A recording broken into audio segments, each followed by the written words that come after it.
Estimados participantes, muy buenas noches. Les saluda Rosy Condori, asesora académica de Consultoría Internacional Público-Privado Galeno. Agradecer la participación de cada uno de ustedes al curso de onicomicosis, tratamiento farmacológico y prevención. Esta ponencia estará a cargo por el podólogo Marco Antonio Hernández. Antes de iniciar con la ponencia, mencionarles algunas recomendaciones. Por favor, mantener el micrófono apagado durante el desarrollo de la ponencia. Las preguntas o dudas que tengan se van a responder al finalizar la presentación. Y para la coordinación de la entrega de certificados y envío de la clase grabada, voy a dejar nuestros números de contacto en el chat de Zoom. Bien, eso sería todo. Buenas noches. Licenciado, le doy el paso. Hola, muy buenas tardes a todos. Un gusto estar nuevamente aquí presentes. Vamos a iniciar este importante tema. Vamos a hablar de la onicomicosis, tratamiento farmacológico. Voy a proceder a compartir la presentación.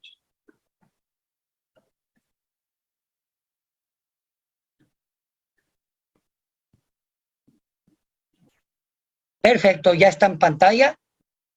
Bien, vamos a hablar de onicomicosis, tratamiento farmacológico y prevención. Debido a que es un material que está enfocado plenamente al tratamiento antimicótico, lo que se refiere al resto de la información es meramente referencial para tener un marco claro de esta patología, de esta anomalía. Iniciamos. Bien, la onicomicosis entonces es una infección superficial en la uña y es una de las infecciones más frecuentes en dermatología. Aún así, cuando hablamos que es una infección de la uña, esta va a ser la más frecuente de todas. Según los autores, oscila entre el 20 y el 50%. Así es que pueden imaginarse entre el 20 y el 50% de las infecciones de la uña y el resto, todas las demás anomalías. Entonces, es muy frecuente. Sus tratamientos suelen ser largos, tediosos, dificultosos, sobre todo porque los pacientes por este hecho tienden a abandonar, entonces se tienen pocos éxitos en la terapéutica. Hablando de la tasa de de cumplimiento del tratamiento, es tan solo del 51%. Sí, quiere decir que la mitad de los pacientes son los únicos que siguen el tratamiento, así es que podemos darnos cuenta que en verdad es difícil, sobre todo, encontrar la cooperación del paciente al respecto. Hay muchos factores como diagnóstico micológico incorrecto. Es decir, si no tienes ojo clínico entrenado, si no sabes hacer la semiología correctamente, vas a estar confuso ante lo que estás viendo.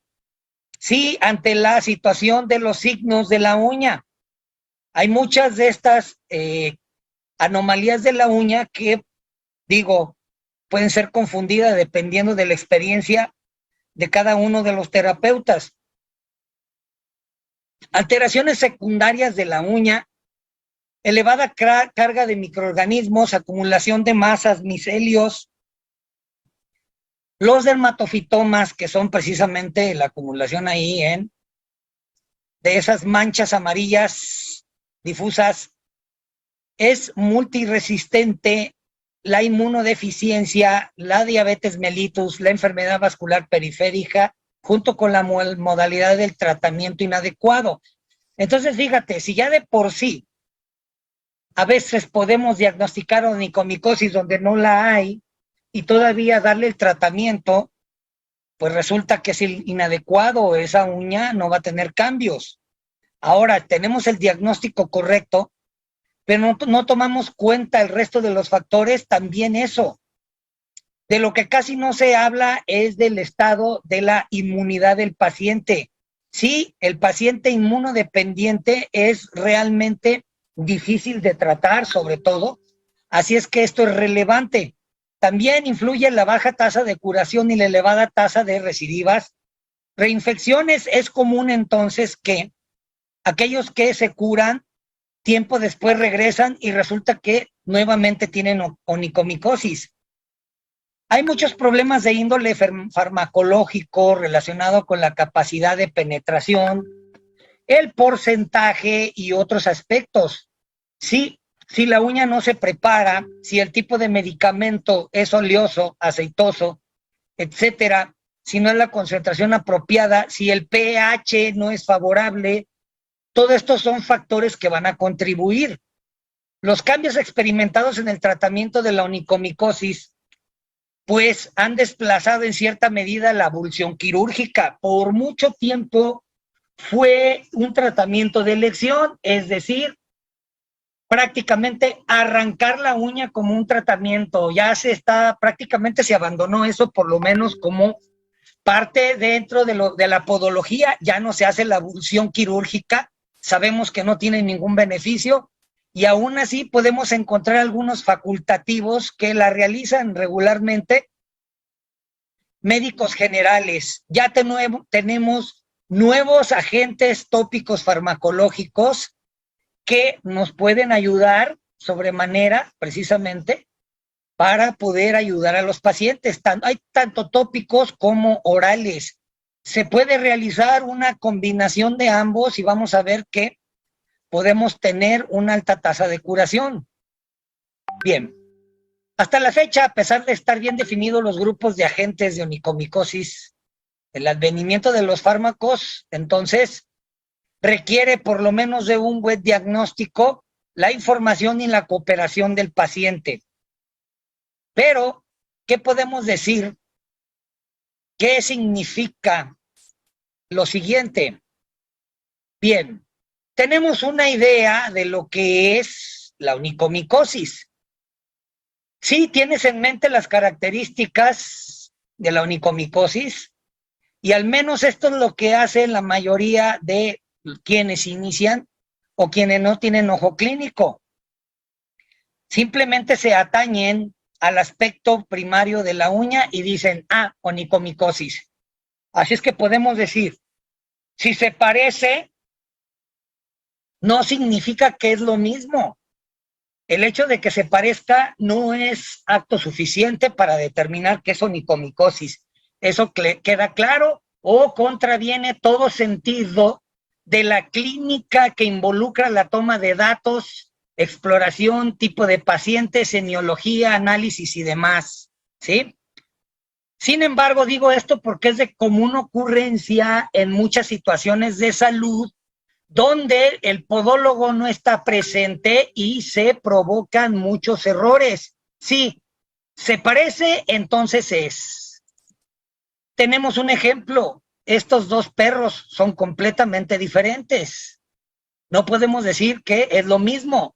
Dos diferentes clases de felinos, el leopardo y el jaguar, son completamente diferentes, aunque parece que son iguales.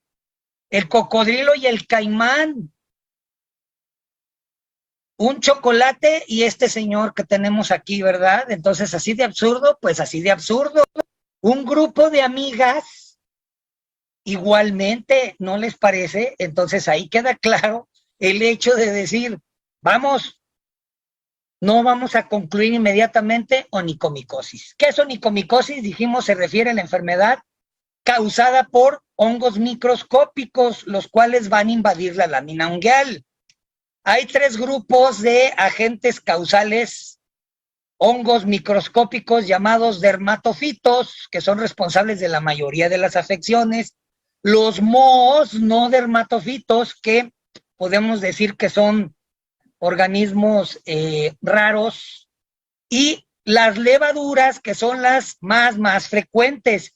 Estos van a ser completamente diferenciados en su ecología, en su patología, en la incidencia, en la morfología, en la forma en que se alimentan, los metabolismos, etcétera. Por eso son grupos diferentes. Los factores en cuanto a la onicomicosis se ha considerado como un problema de salud que compromete principalmente a las personas adultas. Es una afección que se puede presentar en todas partes del mundo en diferente frecuencia con diferentes agentes etiológicos. Vamos, Norteamérica tiene la incidencia importante de, por ejemplo, el aspargilo níger, y hacia el sur es un poco más raro. Entonces es un ejemplo geográfico y climático de estos eventos. La enfermedad se caracteriza por generar lesiones que afectan principalmente a las uñas de los pies, sí, también a las manos, lo cual va a afectar su velocidad de crecimiento, la disminución de la circulación sanguínea alrededor de la placa unguial, sobre todo en las candidiasis, que va a producir un franco inflamación del perioniquio y demás. Sí puede haber algunos factores concomitantes como la tinea pedis, por ejemplo. Entonces, literalmente la lámina va a sufrir una distrofia, una alteración en su economía. Los hongos, como son queratinofílicos, es decir, se alimentan de queratina, van a producir unas suertes de enzimas digestivas que lo que van a hacer es romper todos los enlaces queratínicos. El hongo la va a absorber a través de sus sistemas de hifas, va a haber metabolismo y después la salida de metabolitos, quedando pues los detritos, factores de unión, restos celulares y los desechos del metabolismo de la queratina. El hongo va a devolver entonces gran cantidad de metabolitos y sobre todo elevación de los niveles de nitrógeno, porque esa es la función de los hongos, los queratinofílicos. Todo hongo queratinofílico se puede adaptar y puede consumir azúcar. Un ejemplo de esto es la Saccharomyces, que es una especie de hongo levaduriforme que se utiliza para producir cerveza cuando modifica los azúcares, el Saccharomyces cerevisiae. De ahí que en el diabético sea un factor difícil de tratamiento, porque pues el diabético, sobre todo no controlado, va a proveer cantidades ingentes de azúcares a estos hongos. Así es que se van a encontrar ahí con un ciclo interminable y difícil de acabarlos. Tenemos que decir entonces que son lesiones persistentes en el tiempo, refractarias, multifactoriales, y lo cual llegan a producir ciertos grados de resistencia. Los hongos tienen gran capacidad de adaptación en su ecología, en el medio, y ellos pueden producir factores de protección celular de grupo llamado quorum sensing, donde se produce un micelio, una especie de capa, mucosidad, que va a evitar que se le ataque por la mayoría de los antimicóticos tópicos. De ahí la importancia de asociarlos a diferentes elementos que puedan romper este biofilm de alguna manera. Hay que puntualizar entonces que, si bien no podemos considerar que la onicomicosis es un factor grave de salud, como tal es predisponente de algunas otras alteraciones. Vamos, decimos esto porque últimamente en redes se está exagerando el marketing de algunos medicamentos no farmacológicos, medicamentos milagrosos, que comienzan diciendo: se ha producido una gran cantidad de muertes debido a que el hongo en la uña pasa a la sangre y produce infecciones. Esa es una mentira. Quien diga esto desconoce completamente las situaciones de patología de la onicomicosis, de los hongos y de las patologías asociadas a la micología. Entonces, esto es mentira. No es una infección que no se va a agravar, no va a tener una diseminación bien hemática, etcétera, sino que se mantiene en la epidermis. Hay algunos que se complican con infección de la dermis, como la candidiasis, que en efecto, en pacientes inmunocomprometidos, la cándida puede provocar problemas graves. Sí y solo sí en situaciones extremas de inmunocomprometidos y en microorganismos de hongos del tipo cándida únicamente. Entonces ya vimos sobre todo la cuestión de la etiología. Todos estos microorganismos, hongos, dermatofitos, hay gran variedad, y sobre todo de los hongos filamentosos, especialmente especie Fusarium, que es de los más difíciles, y el cándida igualmente. Trichophytum, Mentagrophytes rubrum, Gipseum son menos comunes, a excepción de el mentagrofites, que suele suceder que también en ciertos países, sobre todo en los tropicales, es de mayor incidencia. Vamos, y los métodos diagnósticos, sí podemos decir que el método de diagnóstico de la onicomicosis se va a basar en dos pilares, el método clínico y el método micológico. ¿Qué significa esto? Bien, la exploración, la valoración, la recogida de datos, la historia clínica, la anamnesis, la semiología y después de estos, pruebas micológicas de laboratorio para llegar al diagnóstico preciso. Sí, con estos dos pilares es importante hacer notar que es como llegamos a un diagnóstico preciso.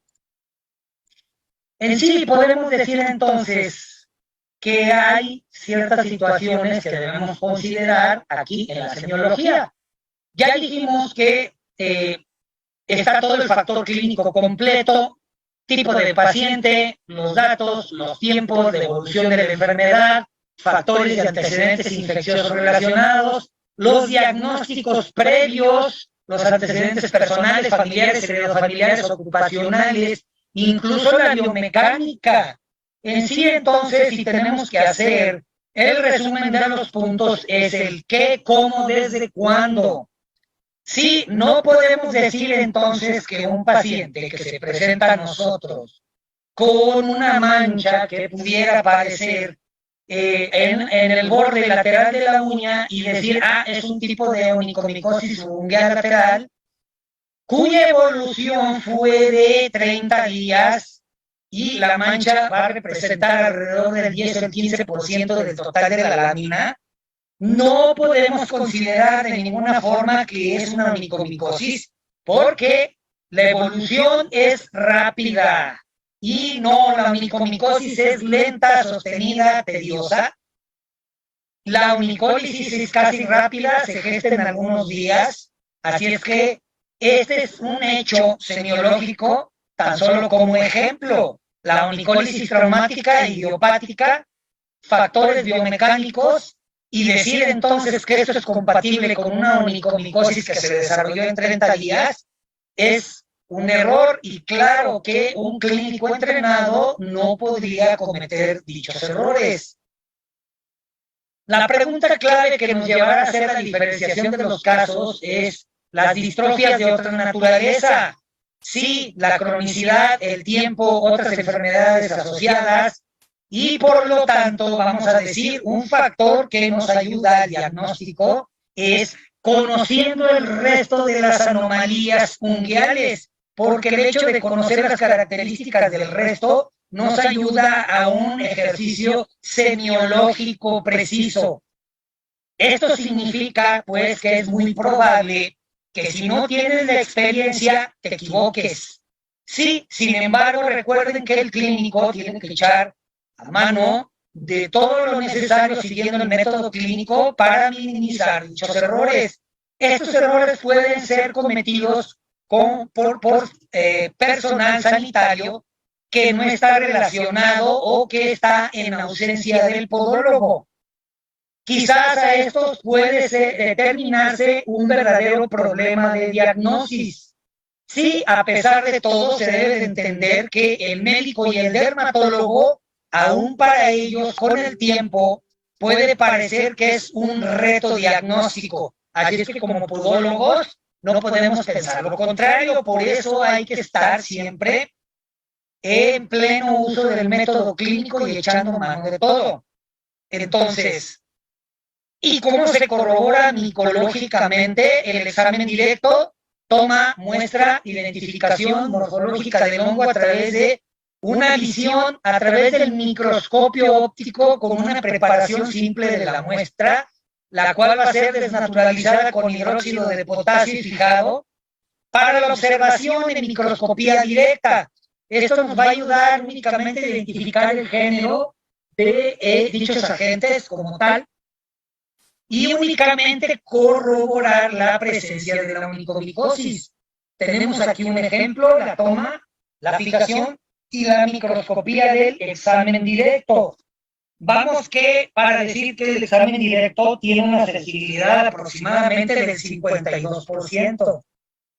El cultivo micológico en el cual podemos hacer una identificación clara de la especie y dicho cultivo a veces puede resultar negativo en un 40% y resulta a veces tedioso para el facultativo porque a veces se tiene que repetir la toma 2, 3 veces y enviar a cultivo para que finalmente, después de 3 o 4 semanas, tengamos el diagnóstico. Es común a través del cultivo ver cómo puede fallar y hasta el segundo y tercer intento se puede identificar el agente causal, ¿sí? Ahí tenemos un ejemplo. El cultivo micológico entonces puede ir acompañado del antibiograma o el antifungigrama, el cual va a valorar la carga micótica, el agente causal, la especie y la sensibilidad a la que dichos elementos son sensibles. Sin embargo, el Instituto Francés de Dermatología nos dice que estos actos del antifungibiograma debería de referirse a aquellos pacientes inmunocomprometidos o con infecciones fúngicas de la piel, no así de la micosis. Sin embargo, cada vez hay más facultativos que están haciendo y echando mano de esta prueba. Tenemos la prueba rápida PCR, prueba de laboratorio, que se basa en una reacción en cadena de los contenidos del ADN de cada microorganismo. PCR multiplex, en la que se pueden identificar cualquier microorganismo del tipo micótico, hongo, como dermatofito, tricofito rubrum, diferentes especies de cándida, etcétera. Se extrae la muestra, se lleva al laboratorio, se pone en un aparato, se realiza el estudio y aparece esta reacción en 15 minutos. Por lo tanto, este método, puesto que es rápido y cómodo, puede considerarse como un método diagnóstico de rutina. En algunos países el acceso a la prueba es rápida y económica. Si es el caso de cualquiera de los presentes, entonces se pudiera considerar como una buena opción. Aquí tenemos la ilustración de dicho aparato especializado dentro del laboratorio y la gráfica que interpreta el especialista. Entonces es importante mencionar la fluorescencia ultravioleta, que es un método de luz directa, la cual va a comparar la fluorescencia de los microorganismos en la uña infectada a diferencia de la uña sana. Puede ser considerada como una prueba rápida, sin embargo, no es completamente específica, puesto que puede haber situaciones bacterianas que nos van a dar fluorescencia y ser confundidas. La onicoscopía es la observación directa mediante un microscopio tipo dermatoscopía de la uña para poder identificar los signos característicos de la onicomicosis, lo cual tiene un factor de efectividad o sensibilidad de hasta del 85%. Quiere decir que 8.5 veces vas a estar en lo correcto y el resto incorrecto, por lo que se puede complementar con otras pruebas. Entonces, la onicoscopía como tal es un buen elemento para el diagnóstico. Como un ejemplo, quien realiza la onicoscopía está al pendiente de algunos signos evidentes como las estriaciones, la posición, el signo de gráfica o patrón aurora y la terminación distal intermitente. Todas estas características de la onicoscopía es patognomónica. Luego, la semiología de diferentes enfermedades, ¿sí? Diferentes presentaciones clínicas. Las presentaciones clínicas, según el Instituto Francés de Dermatología, y en consonancia con Roberts y por sus colaboradores en cuanto a estas presentaciones, tenemos estas Onicodistrofia subungual distal lateral, onicomicosis blanca superficial, proximal subungual y onicodistrofia total. Y aquí tenemos las siglas y abreviaciones. Tenemos pues las características de cada una de estas presentaciones. Onicodistrofia subungual distal, vamos a decir que es la variedad clínica más común, aparece de forma en una pequeña mancha que va creciendo conforme el tiempo, se va haciendo crónica, va penetrando y se presenta de forma distal, subungual, lateral, sobre todo en el hallux, aunque puede aparecer en menor número en el resto de las uñas. Puede tender a la cronicidad hasta formar una línea que va llegando a la matriz, como observamos aquí. Blanca superficial es la más sencilla de observar. Basta con que veamos un gran sector, puede ser lateral, distal, aproximado al centro, de manchas blancas extensas opacas o pequeñas punteadas con el aspecto de bordes irregulares que ofrecen la característica de una escama quebradiza. Estas características nos llevan entonces a identificar la blanca superficial. Aquí la tenemos.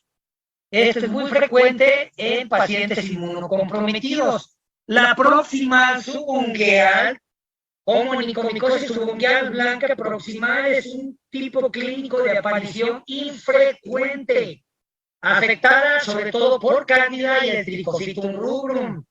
Es infrecuente porque esta proximal subungual, debido a que su manifestación primera se encuentra hacia la matriz, no es de buen pronóstico. Significa que todos aquellos pacientes que tienen un serio problema del sistema inmune, VIH, etcétera, son los que presentan esta presentación clínica.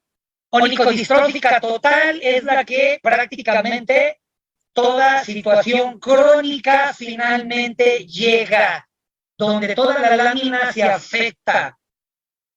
Puede ser por los homos no dermatofitos, tanto como cándidas.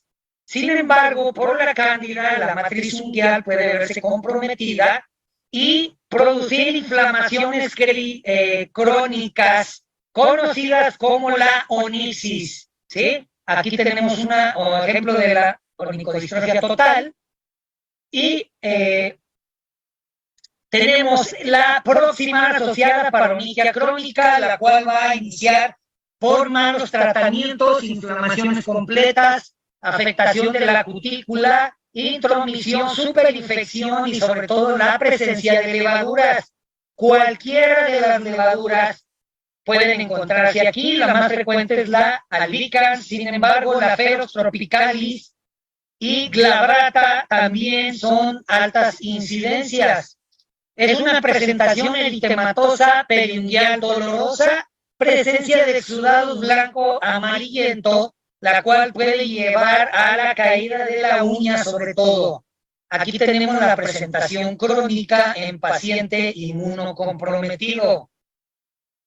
Estos factores también pueden llegar a ser ocupacionales.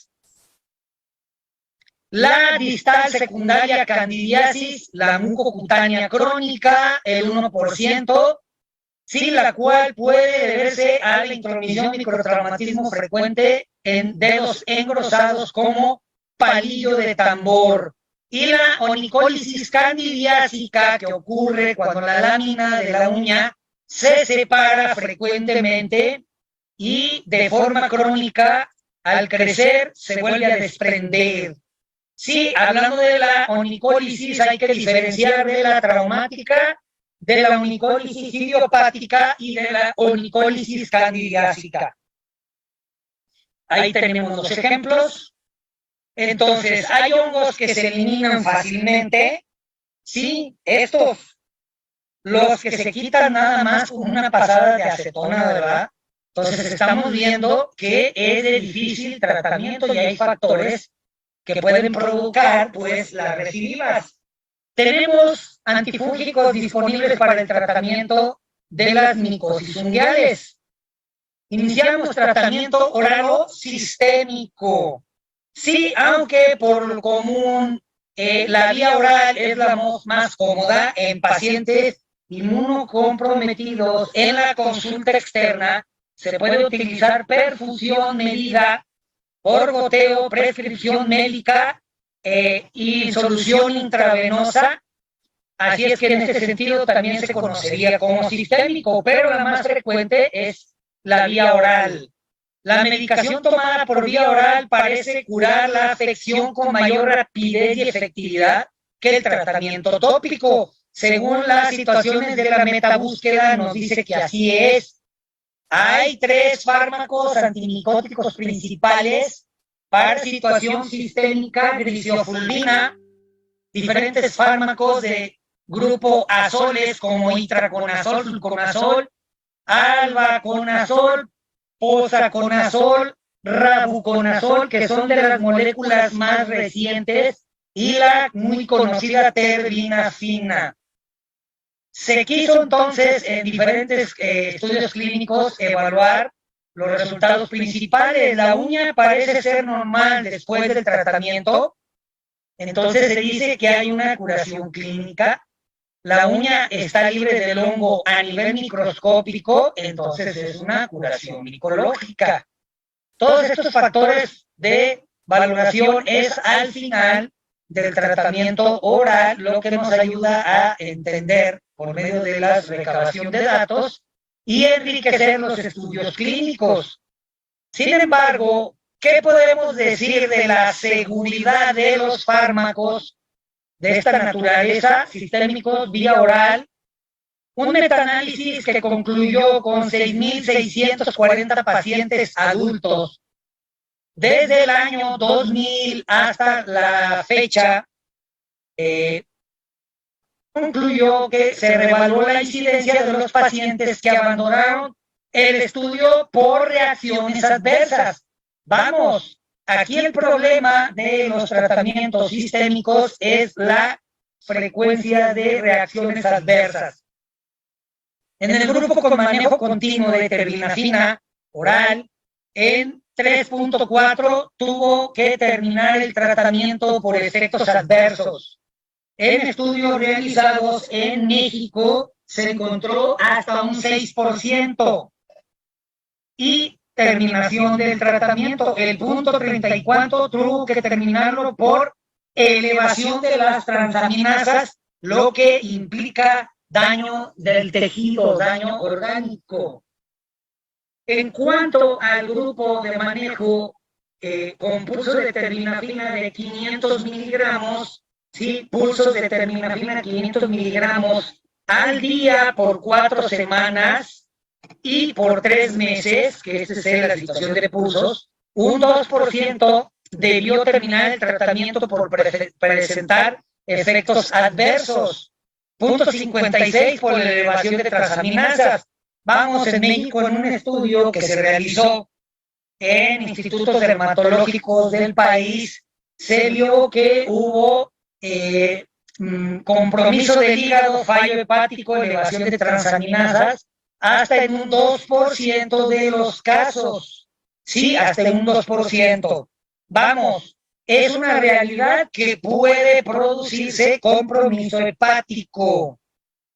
Y respecto del tópico, bien, es mucho más seguro, como tal, se aplica en sitio, no hay interacciones, niveles de toxicidad y efectos adversos que pudieran llegar a la gravedad, no. Así es que en ese sentido el uso tópico también a criterio del facultativo tiene que elegir. La preferencia por los tratamientos a base de formulaciones tópicas está asociado a infecciones que no afectan grandes áreas y quedan reservados algunos tipos de onicomicosis. ¿Sí? Algunos autores consideran la falta de eficacia del tratamiento tópico si no es mediante aplicación en los estados iniciales de la infección. Es decir, está dentro de los primeros meses de la infección, ten por seguro que el tratamiento tópico va a surtir efecto. El 85% de las onicomicosis son incapaces de responder al tratamiento tópico. Sí, hasta un 85%. Esto implica porque la mayoría de los facultativos que no trabajan o prescriben la vía oral se encuentran con este hecho. Y algunos llegan a concluir, bueno, es incurable. ¿Por qué? Porque nada más se dedican al tópico. No obstante, la utilidad del tratamiento tópico está en términos terapéuticos en los casos de contraindicación en la administración oral. Entonces, si hay pacientes de riesgo en la situación oral, pues desde luego se va a optar por el tópico. Y los tópicos son el mejor medio de prevención, profilaxis, lo que implicaría entonces que un paciente sensible, inmunocomprometido, con riesgo y diversos factores, podemos utilizar con plena confianza los tópicos. La preferencia por los tratamientos en base de formulaciones tópicas, entonces, ya dijimos que va enfocado a los factores de extensión y cronicidad. ¿Sí? Los tipos, aquí tenemos azoles, sí, el grupo de azoles, el mecanismo de acción de este grupo antifúngico se basa en inhibición de las enzimas lanosterol dimetilasa que induce a un efecto fungistático. Va a frenar el crecimiento y la proliferación de estos microorganismos. Es la manera en que va a tener un efecto fungicida. Los antifúngicos azólicos más lentamente, si se comparan con otros, su acción es más lenta comparados con otros, pero más prevalecentes y tienen una asociación más profunda con la membrana celular de los hongos, que está hecha, como vimos aquí, por ergosteroles, una forma diferente de colesterol. El humano y los mamíferos tienen colesteroles, el hongo los ergosteroles y los azoles. Además, se fijan especialmente en la membrana porque tienen afinidad con las grasas lipofílica. Esta característica de baja toxicidad nos va a garantizar un buen tiempo de la utilización de dicho producto por largo tiempo, los azoles. Tenemos aquí azoles de dos grupos, imidazoles y triazoles. Imidas son clotrimazol, oxiconazol, miconazol, econazol, tioconazol, ketoconazol.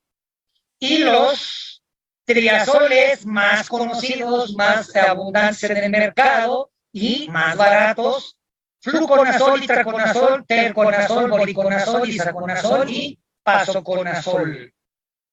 Azoles. Grupo alaninas. Los antifúngicos de esta familia tienen un mecanismo de acción basado en la inhibición de la síntesis del ergosterol, ¿sí? Pero lo hacen interfiriendo con una reacción enzimática distinta a los anteriores, es otra vía. En especial, en este grupo tenemos a la terlinafina y la armolofina.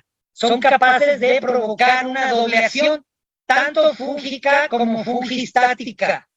Esta actividad se ve favorecida por el tejido adiposo epitelial gracias al carácter lipofílico.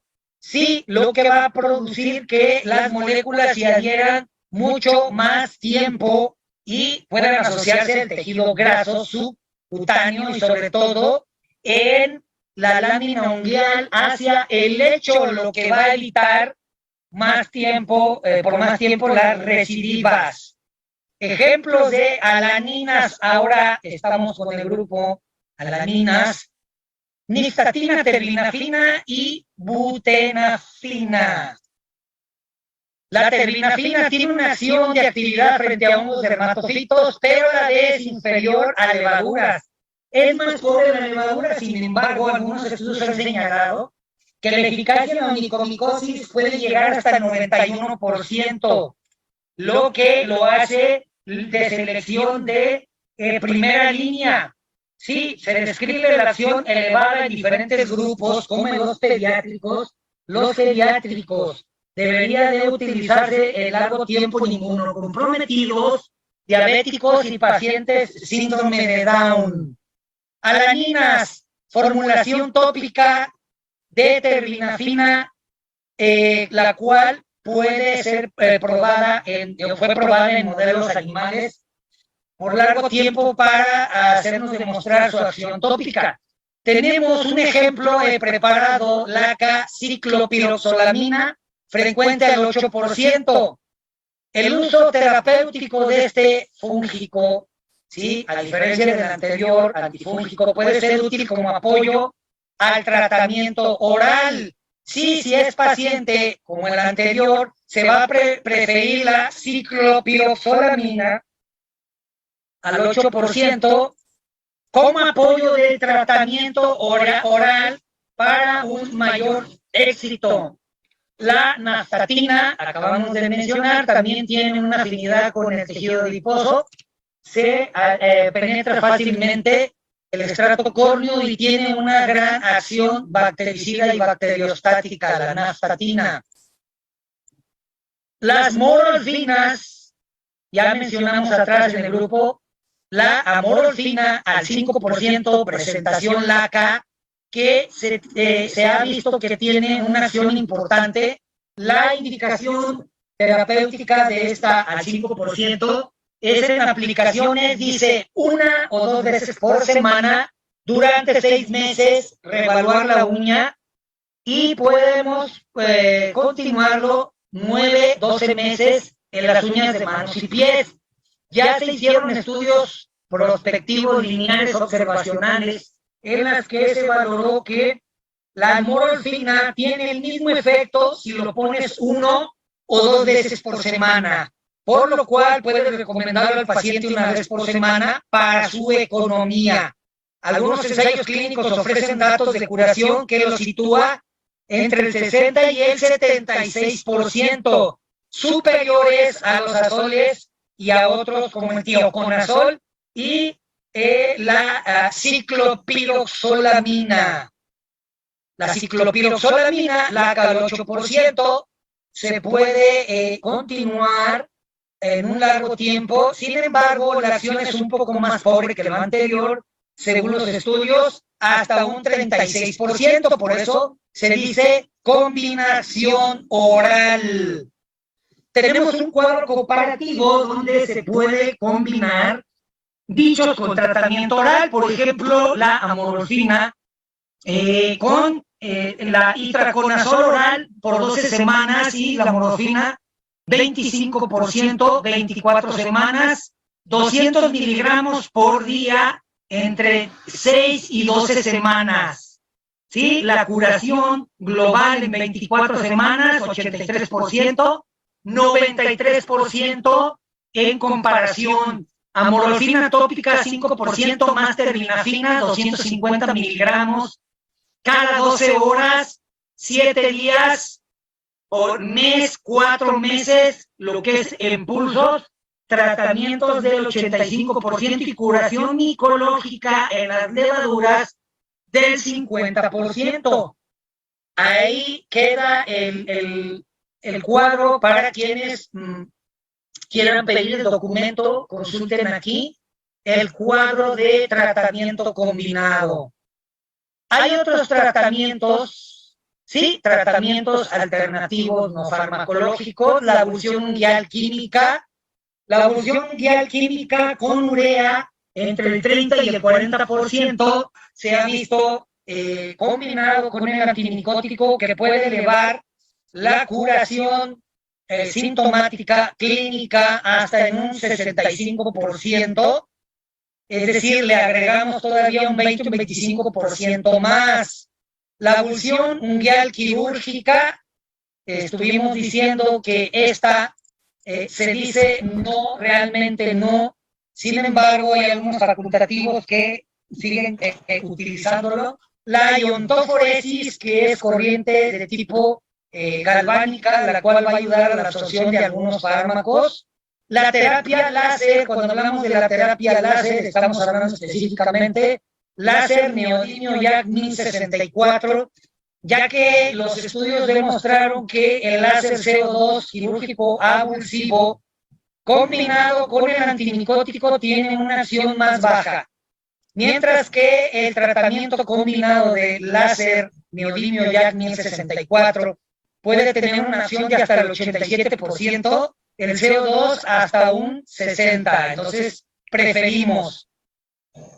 Bien, y hay algunos tratamientos alternativos que quiero mencionar. Ya mencionando los farmacológicos, son alternativos. Tenemos aquí la terapia fotodinámica. La terapia fotodinámica, aunque no es considerada farmacológica, sí utilizamos sustancias que se van a aplicar directamente a la uña y un medio de absorción directo, tópico, puesto que la terapia fotodinámica tuvo sus inicios por medicamentos vía oral como el ácido aminolevulénico, por ejemplo. El ácido aminolevulénico, vía oral, acumulación por aproximadamente 8 días y llevar a la sesión. Sin embargo, para hacer la terapia fotodinámica únicamente en la uña, podemos optar por sustancias tópicas, como el azul de metileno, ¿sí?, en solución que va del 2 al 4%. Se aplica y luego se le da una radiación de luz LED roja. La luz LED roja, 450 nanómetros más o menos, con una potencia mediada de aproximadamente 13 joules, ¿sí? 10 minutos. Las desventajas de la terapia fotodinámica, o las ventajas, perdón, en el tratamiento de la onicomicosis, son ausencia de efectos adversos, no hay interacciones, es cómoda, indolora, se pueden realizar tratamientos continuos hasta 3 y después una vez por mes, allí en sitio local, lo que va a sensibilizar todos los agentes etiológicos hasta destruirlos. Así es que, como es un tratamiento rápido, específico, económico y sin efectos secundarios, ha sido estudiadamente de forma larga. Y hay bibliografía que nos dice que hay gran efectividad. Sí, puedes encontrar bibliografía que dice es que por lo regular hay efectividad pobre, pero los más nuevos, si buscas, te vas a dar cuenta que tiene una gran acción y efectividad. En conclusión, a pesar de que la investigación sobre antifúngicos ha fructificado en la aparición de nuevas sustancias para el tratamiento, los actuales disponibles están lejos de ser efectivos en su totalidad, por lo que es imprescindible continuar la investigación de nuevos fármacos. Sí, a pesar de todo, la terapéutica de las nuevas fórmulas, de las combinaciones, tratamientos combinados, es necesario buscar nuevas moléculas, ¿sí?, y nuevas formulaciones o algunas combinaciones, en especial aquellos que mayor capacidad de penetración tengan.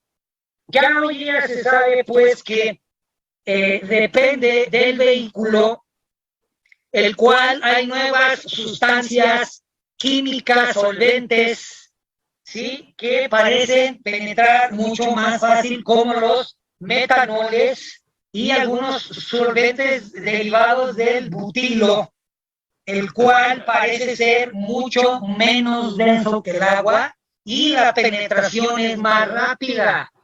Se está haciendo cambio en dichas moléculas, asociándolos a complementos de cambio del pH, puesto que el pH también contribuye, y nuevas moléculas de transportación. Es decir, hoy día tenemos las llamadas nanotecnologías. Las nanotecnologías van a involucrar pequeñas matrices de nanopartículas hechos de diversos materiales. Las nanopartículas más trabajadas hoy día como matrices para transportación del medicamento son el óxido de zinc. El óxido de zinc en nanopartículas forma un entramado, el cual va a recibir una molécula del antimicótico. Hay varias moléculas de estas que pueden agregarse a dicho entramado nanométrico y penetrar directamente sobre la uña con capacidad para llegar a la matriz, lo cual puede llegar hasta un 100%. Sí, el coste económico esperamos que se reduzca y es tan solo la esperanza. Sin embargo, parece ser que las alternativas convencionales a través del uso de las microablaciones con el láser puede aumentar la efectividad. Como digo, algunos estudios nos hablan de hasta el 90, 87 o 90%. Los nuevos fúngicos o medicamentos fungicidas de nanopartículas, entonces, son los nuevos. Pueden buscar bibliografía como materiales o fármacos enriquecidos de nanopartículas de plata y cobre. Nanopartículas de plata y cobre asociadas a una nueva molécula biológica llamada dialil óxido disulfuro modificado, el DMO, dialil óxido disulfuro modificado, el cual tiene una acción antimicótica importante. Hay estudios que demuestran que tiene hasta un 92%. Para conocer más hay que referirse a los principales buscadores y poner el dialil óxido disulfuro modificado. Bien, hemos llegado al final. ¿Algunas dudas? Hay que responder dudas. Nos quedan unos cuantos minutos, por favor.